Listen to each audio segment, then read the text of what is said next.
키워드로 연결되는 시간 키링. 키링. 네, 오늘은 두 번째 키링 시간으로 저희가 돌아왔습니다.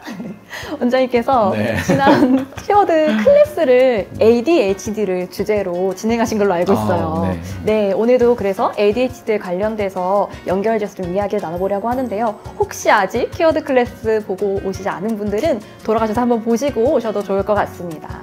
네. 원장님 그럼 이어가지고 원장님께서 많은 얘기들도 해주셨는데 또 몇 가지 질문 드리려고 해요.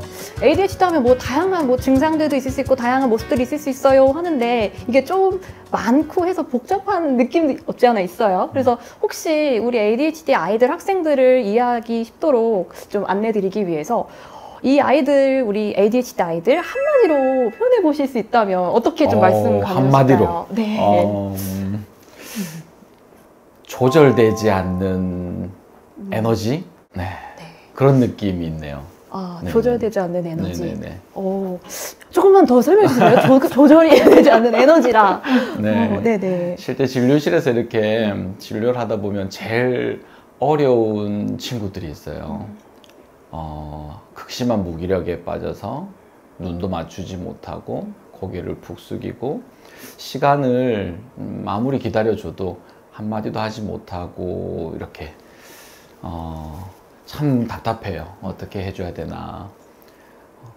지난번 우리 소개할 때 왜 유튜브 하나 이거 할 때 짧은 진료 시간 때문에 마음이 좀 힘들었다 이런 얘기들을 했었는데 그 친구들이 있으면 세워라 내워라 하를 기다려보자 기다릴 수가 없거든요. 그래서 이 친구들의 마음을 빨리 이렇게 탁 급하죠.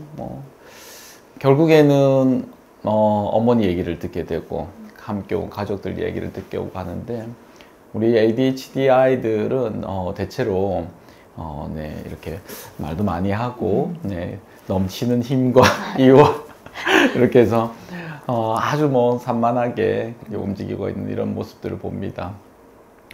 한편으로는 그 부분들 때문에 여러 이제 문제들이 생기기도 하는데 에너지적으로만 본다면 참 이렇게 많구나, 흥이 많구나, 에너지가 많구나, 정말 그런데 너무 많아서 문제구나, 넘치는 에너지. 그런데 긍정적인 부분도 있지만 이렇게 좀 조절은 잘 안 되구나 하는 그런 느낌이 있어요. 그래서 만약에 한마디로 정의한다면 조절되지 않는 에너지. 네. 그렇게 한번 네, 이름 붙여보고 싶네요. 네. 근데 원장님 말씀을 듣다 보니까 조절되지 않는 에너지 이러면 뭐가 안 되는 건가 싶은데 앞에 아무 말도 하지 않고 지나가 버리는 그 진료 시간 이런 그 상황들과 대비해서 보면 에너지가 있다는 것도 굉장한 강점일 수 있겠다고 느껴져요. 그렇죠. 네네. 에너지가 긍정적으로 사용된다라고 하면 예를 들면 우리 원자력 에너지 정말 강력한 힘이잖아요. 그 작은 우라늄, 플루토늄 그 작은 물질에서 정말 엄청난 열 에너지가 발생해서 이렇게 우리에게 전기를 제공하고 합니다.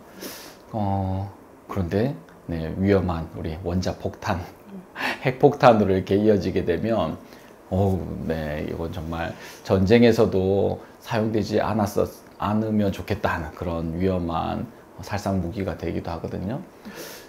에너지가 있다는 측면에서는 너무 좋고 또 그 부분을 잘만 활용할 수 있다라고 하면 원자력 에너지로 따지면 냉각수 안에서 아니면 그런 발전소 안에서 이 부분이 마음껏 그 에너지를 발산할 수 있게 해주고 터빈을 돌리는 그런 강력한 힘으로 작용할 수 있으면 정말 무궁무진한 그런 강력한 긍정성 이런 부분들을 가질 수 있겠는데 그게 일순간에 그냥 조절되지 않고 만약에 터져버린다라고 하면 지난번 일본에서 우리 지진 해일이 일어났을 때 막 녹아내리고 하는데 이걸 막을 방법이 없어요. 물을 막 붓고 퍼붓고 너무 끔찍하고 무서웠잖아요. 조절되지 않는 힘이라는 게 또 이렇게 파괴적이기도 하고 무섭기도 하구나 하는 느낌들을 봅니다. 그래서 잘만 조절되면 정말 무한한 가능성을 가진 좋은 면들이 있는데 조절되지 않았을 때는 굉장히 파괴적으로 작용될 수도 있겠다 이런 느낌들이 있어요. 네, 그러면 결국 그 힘을 어떤 식으로 조절하면서 잘 활용할 수 있을까를 도와주는 게 그렇죠. 네, ADHD 아이들을 돕는 점에 또 관건이기도 하겠네요. 네네네.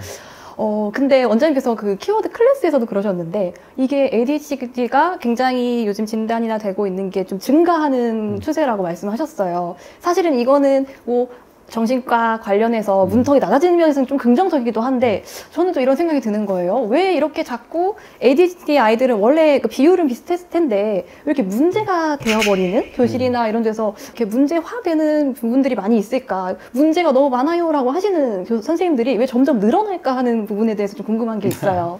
그리고 남자 친구들이 더 많다는 거에 대해서도 이건 왜 어떤 특성 때문에 이럴까 좀 궁금한 게 있는데 재미난 상상도 이렇게 한번 해봤어요.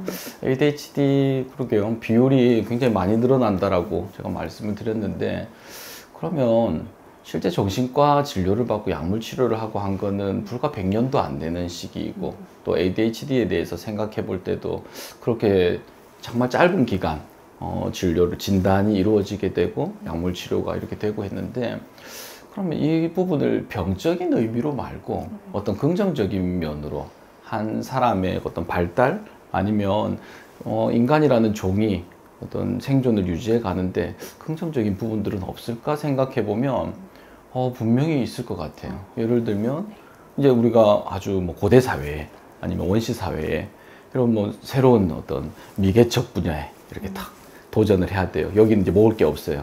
강을 건너가야 되고 절벽을 뛰어내려야 되고 막 이런 것들이 있을 때 누가 그거 제일 먼저 했을까? 우리 ADHD를 가지고 있는 분들이 이거 먹어도 돼? 내가 먹어볼게. 뛰어도 내가 뛰어볼게. 강을 건너고 뭐 이런 부분들을 그 위험을 감수하고 그 부분들을 해서 개척해서 그 부족이 전체가 다 살게 되는 그런 일들도 벌어졌을 것 같아요. 소심하거나 아니면은 너무 생각이 많고 이렇게 하면 거기서 그냥 굶어 죽는다든지 다른 대안을 못 만들어냈을 수도 있겠죠. 그렇게 생각해 보면 굉장한 강점인데 이 친구들이 좋았겠다. 용기가 있었겠다. 부족을 다 살려냈겠다. 이야, 히어로인데 근데 요즘 왜 이렇게 문제로만 자꾸 이렇게 보여지냐는 거예요. 시대가 너무 달라진 것 같아요. 우리에게 그 당시 만약에 뭐 수렵 생활을 했다, 사냥을 했다라고 하면 새로운 어떤 과제가 주어지고 뭐 예를 들면 멧돼지만 잡다가 사자가 나타나고 맘모스가 나타나고 이렇게 하면 저거 어떻게 해야 될까? 어떤 대상, 목적 아주 심플하고 그리고 해가 지면 자야 돼요.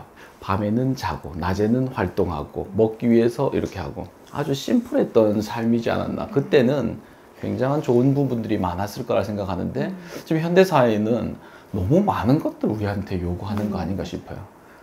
저희 아이들 이렇게 공부를 봐주고 하는데 무슨 과목이 네, 너무 많아요. 너무 많고 접근하는 방법들도 분명히 새로운 학문에 접근하는 거, 뭐 해야 될 공부 정말 뭐 많이 개발되고 발전한 부분들이 있잖아요, 학문들이. 그런데 너무나 짧은 시간 안에 많은 것들이 우리에게 주어진 것 아닌가 하는 생각들이 들고 그리고 이렇게 생각해 보면 우리도 또한 ADHD 아이들이 경험하고 있는 그 혼란스러움, 어떤 답답함, 우왕좌왕, 막 여기서는 이 말하고 선생님은 저 말하고 친구들은 막 해야 될 것 많은데 과제 제출했니? 왜 잊어버렸어? 물건 어디 있니?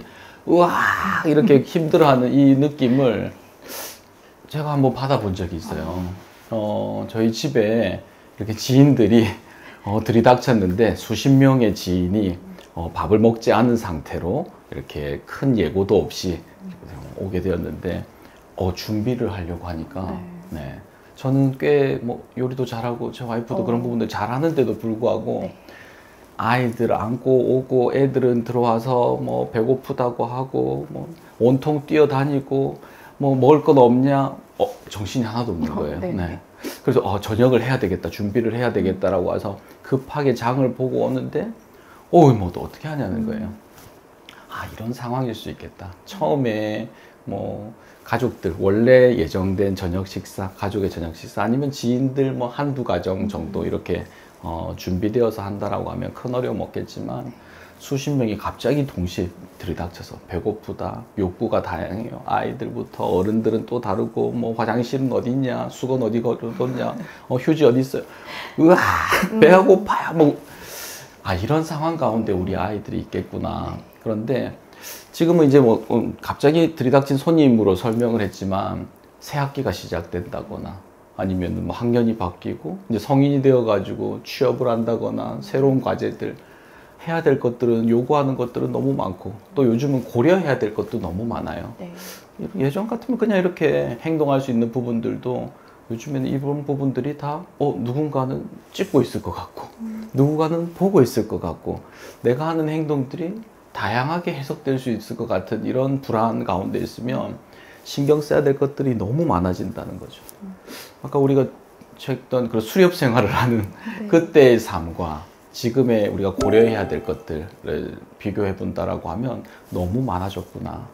그러면 ADHD가 분명히 긍정적인 아주 진취적이고 위험 앞에 맞서기도 하고 또 주저함 없이 시도하고 네. 이런 부분들은 긍정적으로 작용했던 부분들이 있다라고 하면 이 시대에는 그 부분들이 조절되지 않는 느낌으로 너무 이렇게 좀 포커싱 된다거나 영향력들이 너무 이렇게 쉽게 퍼져가고 해서 문제들이 좀 발생하고 있는 것 아닌가. 네. 그래서 또 아까 남자가 많다고 했는데 예전에는 남자의 이런 면들이 굉장한 부족을 살리는 가정을 살리는 좋은 면이었다가 네. 지금은 오히려 학교 내에서 교실 내에 안 된다 이러면 안 돼 가만히 앉아 있어야 돼 똑같이 과제를 해야 돼 너가 이렇게 하면 딴 친구들 방해받아 그 수많은 기준에는 어떤 뭐 시대가 좀 만들어내고 있는 네. 부분들이 아닌가 이런 생각들도 들어요. 네. 그래서 항상 뭐 ADHD를 그냥 개인의 어떤 걸로만 볼 수 없는 결국 그 사회를 함께 살아가기 때문에 원장님 말씀 드리면서 생각해 보니까 또 옛날 진짜 어떤 사회에서는 ADHD다 하면 우리 리더가 되어주세요 뭐 이런 이야기가 그렇죠. 나올 수 있겠다. 파워풀하고. 네. 요즘은 근데 ADHD다 하면 조용히 하고 있었으면 이렇게 좀 가만히 좀 있었으면 네. 네. 그런 것들이 사실 우리 아이들 ADHD 아이들이 교실 환경이나 어떤 사회 환경에서 느낄 수 있는 부분이겠다 싶기도 하네요. 네.